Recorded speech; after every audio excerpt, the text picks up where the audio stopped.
vous savez que la mobilisation dans les théâtres se généralise. Et évidemment, c'est parce qu'on sacrifie l'art au profit, soi-disant, de l'économie, d'une économie idéalisée, l'économie libérale, mais pas seulement. Il y a des revendications qui vont au-delà de tout ça, des revendications qui viennent soutenir les intermittents, mais aussi des revendications qui portent sur le chômage. Si bien que le gouvernement, en fait, on voit bien que ça lui fait peur et qu'il va chercher à minimiser ce qui se passe dans les théâtres. Roselyne Bachelot avait réagi. Je vous propose de regarder ce qu'elle avait dit. C'était l'autre jour, je ne sais plus à quel micro, mais vous allez voir ça tout de suite dans cet extrait. C'est que l'occupation des lieux de culture n'est pas le bon moyen, c'est inutile, car les difficultés du monde de la culture, nous les connaissons. Mais ces manœuvres sont dangereuses, car elles mettent en menace des lieux patrimoniaux fragiles. Nous avons besoin de travailler avec les artistes, nous les protégeons et nous continuerons à les protéger. Ouais, alors ça c'était au Sénat du coup, c'était dans l'enceinte de la République. C'était pas au micro d'un journaliste. Donc oui, je trouve ça absolument hallucinant qu'elle ose dire ce genre de choses. Inutile et dangereux, bah oui c'est l'art. Ouais, ça sert à quoi l'art? C'est quoi si ce n'est quelque chose d'inutile et de dangereux comme elle dit? Peut-être que c'est utile, mais peut-être à des choses qui l'intéressent moins que ça. Je pense qu'il y a un problème d'une manière générale avec la relation entre LREM et l'art. Et pour ça, je voudrais qu'on regarde ce document. On va regarder le document et on en parle juste après. On est fiers de l'Opéra de Paris, on est fiers et conscients aussi des sacrifices, du rythme de travail, d'une vie complètement obsédée par une passion. Or, aujourd'hui, ce n'est pas nier que ça demande beaucoup de sacrifices à l'ensemble des artistes, à l'ensemble des techniciens, à l'ensemble des musiciens qui font le rayonnement de notre Opéra de Paris. Mais c'est plutôt de les accompagner à ce que leur vie ne soit pas uniquement limitée à leur passion. Oui, vous vous souvenez, c'était il y a un an, un petit peu plus d'un an, c'était au moment de la réforme des retraites, le gouvernement cherchait à précipiter les choses et il y avait eu des danseurs des danseurs de l'Opéra de Paris qui avaient manifesté leur mécontentement qui leur enlevait leur régime spécial de retraite, leur privilège selon La République En Marche. Et ils avaient manifesté et ça avait fait le tour de la France et tout le monde s'était mobilisé. Et voilà ce qu'avait répondu La République En Marche, c'était à l'Assemblée nationale, c'était je crois, 28 février. Donc il y avait déjà des cas de coronavirus en France. Le gouvernement était au courant qu'il allait avoir un confinement, mais il cherchait à précipiter sa réforme des retraites. Et voilà donc la manière dont l'art est considéré par La République En Marche. Ce n'est pas un problème nouveau. Donc l'art, c'est une passion, ce n'est pas un vrai métier. En fait, justement, les revendications dans les opéras sont super intéressantes de ce point de vue-là. Elles sont hyper importantes parce qu'il s'agit du statut des intermittents. C'est ça qu'ils essayent de revendiquer, de dire attention, ce qu'on fait, c'est un métier qu'il faut reconnaître et il faut lui donner un statut.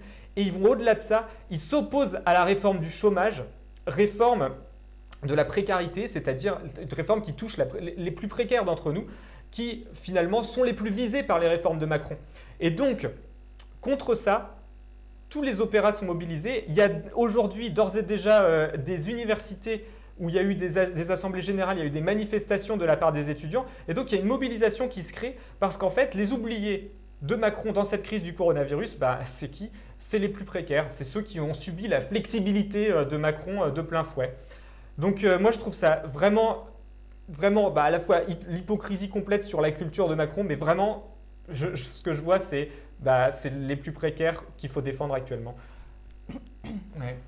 Oui, je suis d'accord et je rajouterais même que du coup dans la juste ligne de ce que tu dis, je veux dire, tout le monde va au boulot. Enfin, on a le droit d'aller au boulot, on a le droit d'aller faire ses courses, tout ça. Les artistes, leur travail, c'est quoi? C'est de jouer dans les théâtres. Enfin, je veux dire, donc ouvrez les cinémas et permettez-leur de bosser, quoi.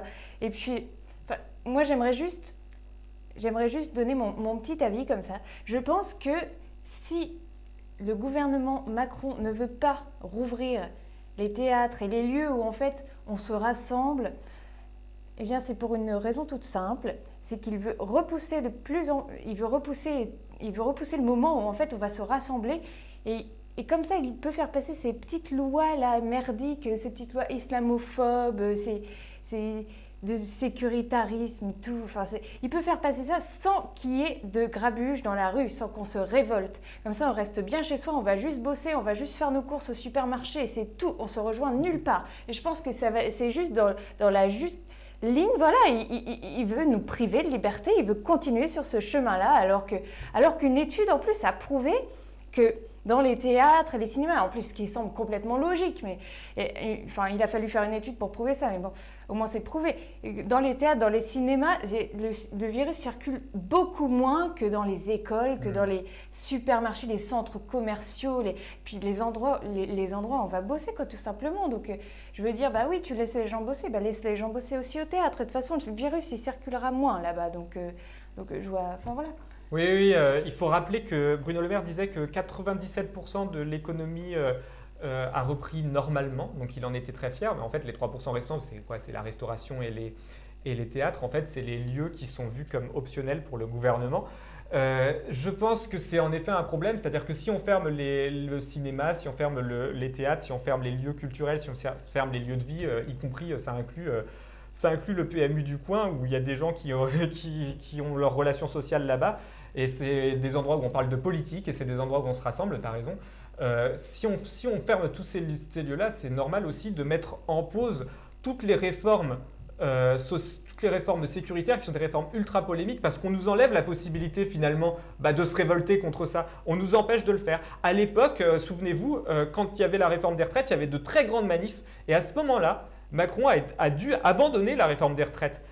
Précisément parce que sans ça, jamais il aurait réussi à imposer son premier confinement. Mais alors maintenant que c'est un peu rentré dans les mœurs, c'est vrai qu'on essaye, on voit que le gouvernement essaye, tu as raison, de remettre un peu des petites réformes dans ce genre-là. Il nous envoie en loose day des petites vibes comme ça et puis nous on sort pas trop dans la rue, voilà, on a peur. Enfin, par exemple pour ceux qui ont des proches, ils osent pas, ils ont peur. Et voilà, c'est ce que je peux comprendre aussi, mais je veux dire... Enfin voilà, au bout d'un moment, on peut rouvrir les lieux de culture où on sait que c'est beaucoup plus safe et tout. Enfin, je sais pas. Mais surtout que la revendication pour le coup, il faut juste lire la revendication des intermittents du spectacle. Ce qu'ils disent tout simplement dans tous les lieux occupés, c'est nous on veut rouvrir les lieux, mais attention, on ne veut pas les rouvrir n'importe comment. Et je pense qu'ils ont raison, tu le rappelais dans un autre sujet qu'on a fait tout à l'heure. En fait, ce qu'ils veulent faire, c'est rouvrir les lieux, mais en appliquant eux-mêmes un protocole qu'ils vont choisir. Évidemment, Macron, tout merveilleux épidémiologiste qu'il soit, ne peut pas savoir dans chaque entreprise comment il faut faire pour avoir un protocole sanitaire qui permettra de lutter efficacement contre le coronavirus. Ben non, ça ne marche pas comme ça. Le protocole sanitaire, qui va pouvoir le décider à part les gens qui sont concernés? En fait, ils savent comment ça se passe dans leur entreprise, dans leur lieu de travail. Donc, si c'est possible de rouvrir, ils savent comment il faut faire. Et si ce n'est pas possible, il faut leur faire confiance en fait. Ce n'est pas Macron tout seul du haut de l'Élysée qui va savoir ça.